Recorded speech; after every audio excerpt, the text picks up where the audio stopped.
welcome to livealittlehigher.com. This week we enter a new month. We enter the month of Nissan, and it's the first month of the year. There's people get confused. They think that Rosh Hashanah, the month of Tishrei, is the first month of the year. Actually, it's not. It's the seventh month of the year. This month, the month of Nissan, is the first month of the year in the Jewish calendar. Tishrei is the head of the year. So we see that this month has many different energies that are moving the energy of the month that are auspicious for us, that if we tap into that energy, we're able to do incredible things in the world. We can really come to experience very lofty places. And Rabbi Itzhak Ginsburg, he gives us a teaching of this month, which is very connected to the faith that is within us. And the month has that energy in which we can really tap into that faith and really, ingest that faith and nurture ourselves with that faith for the rest of the year. So it is like the vitamin of faith that we're going to have for the rest of the year. So what is the loftiest of human faculties, he asks? And he says that seemingly we should give our intellect this title, like we would think the highest faculty is our minds. And after all, the difference between the brute and the human is the incredible intellectual ability of our brains. Like if a person has the capacity to think and discern and invent and do incredible things, like we see in this time of our age, how all the technology has really been like, we're entering a new era of the world. It's like comparable to the time where the electricity was invented. This is how much the world is gonna change with the artificial intelligence and everything that's going on. We see that the human capacity for creativity and invention is unbelievable. So we would think like, oh, this is the loftiest of human faculties is the brain, right? And while this is certainly true, Kabbalah identifies an even higher faculty that transcends the intellect. And above the intellectual sefirot of wisdom, understanding of knowledge, which these are the three intellectual capacities that we have, which is Chokhmah, Bina, and Dat, wisdom, understanding, and knowledge. This is how we process information, right? Above the intellectual sefirot, we find the superconscious crown. There's a superconscious crown, and the crown contains the faculties of the soul that transcend our consciousness. So we have another level apart from our brains. That's why Jewish men wear kippahs, because the kippah, what it's saying is like, I come up to here. This is where I come up to. But from here up, there's much more, right? I'm just up to here. This is where I end. So here what it's saying is the crown contains the faculties of the soul that transcend our consciousness, and we're only indirectly aware of them. But even though our knowledge is indirect, the Kabbalah and Hasidut describe and analyze them in their complexity.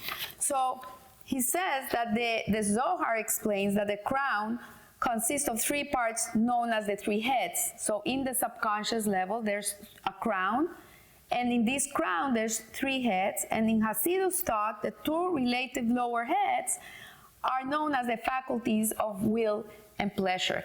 So will and pleasure are very lofty. We think that will and pleasure are something that are very base, but it's not, because the truth is a person will do nothing in his life if it doesn't give him pleasure. If you're doing something and it doesn't give you pleasure, you're not gonna do it. A person can go to work and hate his job, but when he gets the paycheck, he's gonna experience pleasure. So that's what keeps him going to his job. But if he would have zero pleasure of anything in that job, he would not be able to get up and move and go to the job. So pleasure and will is ratzon, is your desire. These are things that move you. And so the month of Nisan, which opens the yearly cycle months, parallels the highest head, and the Zohar describes this power as the head of all heads, and the head that is not a head. it goes on to explain that this head does not cleave to any wisdom or understanding. It does not know what it is, and others do not know it. It is impossible to know it, for it is above any definition or limitation. So what is this lofty power that we have, that is in our subconscious, that is something that we cannot reach and we cannot grasp and we can even describe? And this can only be the power of faith. So faith is what we have that is on top of us. So we come up to here, and then when we can't understand something, when we can't describe something, then we connect to faith. And we may think that faith is a product of the intellect, because I saw something or I learned something, I believe in this, and so I have faith. But the truth is that no, not because you understand it, you believe it. Like, you see, you can breathe every day. You don't see the oxygen, you don't touch the oxygen, but you have faith that you're breathing, that there's oxygen, right? And the same is with many other things. Faith is the understanding that God created a world and He runs the world, that He didn't leave it to fate. Faith is understanding that Hashem created the world and He runs it at every instant. This is faith. And Rabbi Yossi Jacobson, he says something very nice. He says to have faith doesn't mean that you believe in God. It means that you believe that God believes in you. Okay? So faith is something that is not tangible. It's something that is above and beyond ourselves. And so the real process, however, is just the opposite. Faith precedes in intellect and thus is situated above it. Faith is actually the cleaving of the soul to its divine source. This is what faith is. We have 5 levels of the soul. We have Ruach, Nefesh, Neshama. Nefesh, Ruach, Neshama, Haya, Yehida. So Nefesh is the instinctive level of the soul. Ruach is the emotional level of the soul. Neshama is the intellectual level of the soul. And then you have Haya. And Haya is not inside the body, it's outside the body. And this Haya is faith. This is what it is. It's that lifeline that connects you to the Yehida, which is one with God. It's your soul that is up there, that it's perfect, it's untainted, and that's what connects you. It's your faith, it's your Haya. So the role of the intellect is to reveal the faith. Hashem gives us Chokhmah Bina Dad. He gives us a wisdom. He gives us a way to understand things. He gives us a way to have knowledge. But the role of this intellect is really to reveal the faith. And we are believers, sons of believers. So even if a person tells you, even if a Jew says, no, I don't believe in God, I don't believe, I need to see Him to be able to believe in me, it's not true. Because he's a believer, a son of a believer. He has it within him. The thing is that he hasn't tapped to it. He hasn't tapped into it. So the exodus from Egypt did not bring an end to the physical bondage alone. The entire reality of the Jewish people was deep inside the straits of Egypt. As we know, the word for Egypt in Hebrew is Mitzrayim. Mitzrayim means straits, means something that is contracted. And both spiritually and mentally, the Jewish people were completely contracted in Egypt. They were like bounded, and they had no faith. They had zero faith. There was too much labor, was too much pain. They had lost their faith. That's why Hashem had to do these 10 plagues. Not only they were there to punish the Egyptians, but was for the Jewish people to see open miracles, revealed miracles from God, so they could again tap into that faith. And only by revealing that lofty level that is never constrained and never limited faith, when the children of Israel and Egypt begins to believe, their exodus from Egypt began. So it was until they started to believe that everything started moving. So some people say, I need to see to believe. But the true believer believes and then he sees. You know, when you believe, you see. So at the climax of the Exodus on the 7th day of Pesach, they reached a new level of faith, and they believed in God and in Moses, his servant.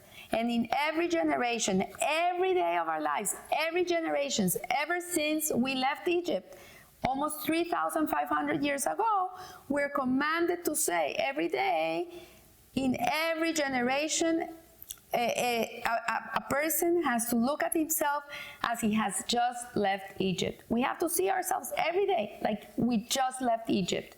Because Egypt is not only a place in time, Egypt. Egypt is really a place in your soul. Because when a person cannot believe, when a person is bounded by his ego, when he's bounded by his ideas, when he's constricted with the world and what they're feeding you, you cannot really tap into your faith. It's only when you release all that and you nullify yourself and you connect to the Torah and you connect to the truth and to Hashem that you can really set yourself free and acquire that faith. So this is even more relevant on Pesach, the holy day of our freedom, when we sit as free people at the Seder table and relate and discuss the Exodus of Egypt. So this that we've been sitting for thousands of years, every year, in our tables, recounting this story, it's not just like a nice story that we're telling. It's not a tradition. It's not. It's really that night, those 2 first nights and the whole 8 days of Pesach, the energy of that holiday is imbued with feeding us with faith. And that's what it is. It's a vitamin of faith that we ingest for these 8 days. So how do we express our faith on the holiday commemorating faith? By eating the matzah. Matzah is the hero of the table. So the matzah is this flat bread that really doesn't taste very well. You can put it in the oven and it becomes crispy and it tastes better. And it's hard on your stomach, but nevertheless we eat this matzah, and the Zohar calls the matzah the food of faith. So the first night, the food of faith, this is what we're eating. And the second night, it's called the food of healing, So once you have faith, you can begin to heal. So even the numerical value of matzah equals the value of the power of faith, which is koach ha'emunah. Koach ha'emunah is the same numerical value as the word matzah, and though faith resides in our superconscious, which is normally beyond our experience, our ultimate goal is to eat the faith and thereby internalize it. So when faith is integrated into our conscious experience, it becomes the sephira of knowledge, that, the inner experience to which the entire soul connects, and this is the special power of matzah. So it is not, however, all about eating. Most of the time of the Seder, we're also telling the story. It's very important to tell that story and for the children to learn that story and to understand that story. And you shall tell to your son about which the sages say, the more one relates the story of the Exodus from Egypt, the more praiseworthy, the more gratitude you're going to have, the more you're going to be aware of the miracles that Hashem did for you in those days. And this is going to imbue in you a sense of looking at your life also as a miraculous life. Like everything that happens around you is a miracle. So speech, which is the sense of the month, is an expression of faith, as in the verse, I believe for I speak. And it's interesting to note that Moshe Rabbeinu had a speech impediment. It's interesting. And he was the quintessential leader of the Jewish people. And so this shows you that we are not, the limitations that we put on ourselves, we put on ourselves. When a person wants to do something, when he has the will, and he has the pleasure to do it, and he has the faith to tap into, nothing can stop him. He can do wonders. And people would say, like, how in the world this person can do that? And so Moses, the hero of the Exodus, is the faithful shepherd. And we see that Moses teaches us the secret of faith. He guides us and feeds us with faith. And this is because his soul came from a place so lofty that it was difficult for him to express himself. This is why he had that speech impediment, although the Midrash says that when he was a little boy, and the Pharaoh the daughter of Pharaoh, Basia, had adopted him, and the advisors of Pharaoh was telling him that, there's a Jewish boy, and that Jewish boy is going to become the redeemer of the Jewish people, and you have this boy here, and he's a Jewish boy, and maybe he's going to be the redeemer of the Jewish people, and you have him here in the palace. So they put coals with fire, and they put the crown of Pharaoh in front of him to see which one he was going to choose. And the Midrash says that an angel came and pushed his hand, and he put them in the coals instead of the crown, and he put it in his mouth, and that's why he ruined his tongue, and that's why he couldn't speak. But the Kabbalah explains also that he came from his neshama came from such a lofty place that it was difficult for him to express himself with the tools of this world. But this is specifically what affords him the power to give us faith, so much so that we can speak words of faith. So imagine, it's a paradox. A person that almost couldn't speak is the person that with his words is feeding us faith. And so the verse states, and the tzaddik lives by his faith, for the tzaddik faith is his whole life. In truth, every Jew is a tzaddik. And the numerical value of tzaddik is 2 times the value of faith, emunah. And even the word by his faith, the emunah, can be rearranged to spell 2 faiths, bet emunah. And this alludes to the fact that the tzaddik is constantly striving to renew his faith and to reach a higher level of faith. So, for example, a person who grew up in an observant home he's used to it, and he eats this way, he wakes up, he goes to the synagogue, and he becomes a little mechanical in his life. He also has to work on his neshama. He also has to work on his faith. Everybody has to work on their faith. So this is my God referring to my faith, and I will glorify him, the God of my father, referring to the faith I received from my father, and I will exalt him. And this is exactly what takes place. This is exactly what takes place on Pesach. And before the Exodus from Egypt, we had the faith bequeathed to us by our forefathers, Abraham, Isaac, and Jacob. We have this inherent love for God, this inherent faith that comes from them, from the shepherds. And we add our own faith. They add to our faith, and the great faith awakened by the Exodus from Egypt. So imagine every generation that goes by, we're fed more faith and more faith and more faith. Every time we can grow to so many other levels of faith that higher than the faith that our forefathers experienced, because we're standing on their shoulders. And the energy of Pesach and the month of Nissan is cylindrical. So in Jewish religion, it's the same exact energy that we lived at the times of the Exodus from Egypt. It's exactly the same energy we're living right now, entering into this month. So now we can better understand the verse we began with. And they believed in God and in Moses, his servant, because simple faith in God is the first level. A simple faith. People have simple faith. It's unbelievable to see how people have simple faith. And then to be able to grow in that faith, we need to learn from these big leaders, from Moshe Rabbeinu, from Abraham, from Isaac, from Jacob, from the Rebbe's, from Tzaddikim of other generations. We have to learn from them. And when we attach ourselves to their Torah, to their knowledge, we are able to rise ourselves too. So to be able to have a more higher connection to God, a better connection. So, the world is moving forward in everything. And in reality, it's just an expression of how God is more revealed in the world. Today you have this chat GPT, and you put something in this app, and you say, write me a letter to my mother. I want it to be a loving letter. Please tell her I love her. and how important she is for me. And in 2 seconds, this app writes this perfectly written, beautiful letter in a second. And so people get scared because they say, oh, we're getting run by computers. No, they're gonna take over the world. But in reality, all these things that are emerging right now are really a greater revelation of God. That's what it is. And like everything else, you can use it for the good or you can use it for the bad. That's your choice.